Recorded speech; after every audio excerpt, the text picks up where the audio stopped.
ராமநாதபுரத்தில் கழிமுகத்துவார பகுதியில் மீன்கள் செத்து மிதப்பது மீனவர்களை அச்சத்தில் ஆழ்த்தியிருக்கிறது.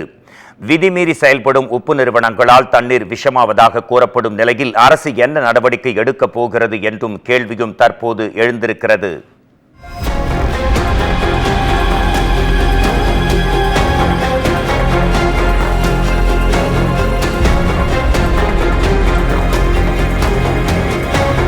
ராமநாதபுரம் மாவட்டம் வாலிநோக்கத்தில் தமிழ்நாடு அரசு உப்பு நிறுவனம் இயங்கி வருகிறது. அதன் அருகிலேயே ஆளும் கட்சி பிரமுகர்கள் தங்களின் அரசியல் செல்வாக்கை பயன்படுத்தி எவ்வித கட்டுப்பாடுகளும் இன்றி அதிகாரிகள் தயவோடு தனியார் உப்பு நிறுவனங்களையும் நடத்தி வருவதாக சொல்லப்படுகிறது.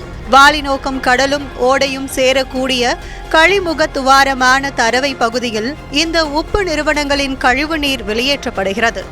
கடலில் இருந்து வெளியேறும் உபரி நீர் ஆழமற்ற இத்தரவை பகுதியில் வருடம் முழுவதும் தேங்கி காணப்படும். இதனால் மீன்கள் அதிகம் உற்பத்தியாகும். இந்த மீன்களை அப்பகுதி பொதுமக்கள் பிடித்து தங்களது வாழ்வு ஆதாரத்திற்காகவும் உணவிற்காகவும் பயன்படுத்தி வருகின்றனர்.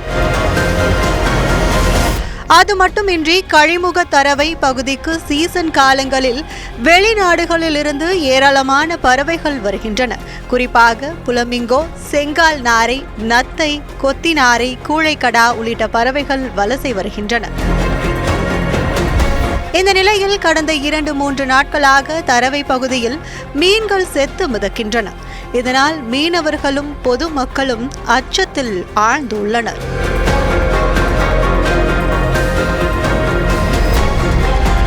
உப்பு நிறுவனங்களின் கழிவு நீர் சுத்திகரிக்கப்படாமல் இந்த தரவை பகுதியில் விடப்படுவதாக புகார்கள் கூறப்பட்டு வரும் நிலையில் தற்போது கிலாத்தி, கொய்மீன், மணலை உள்ளிட்ட மீன்கள் நீரில் செத்து மிதப்பது அதிர்ச்சியை ஏற்படுத்தியுள்ளது.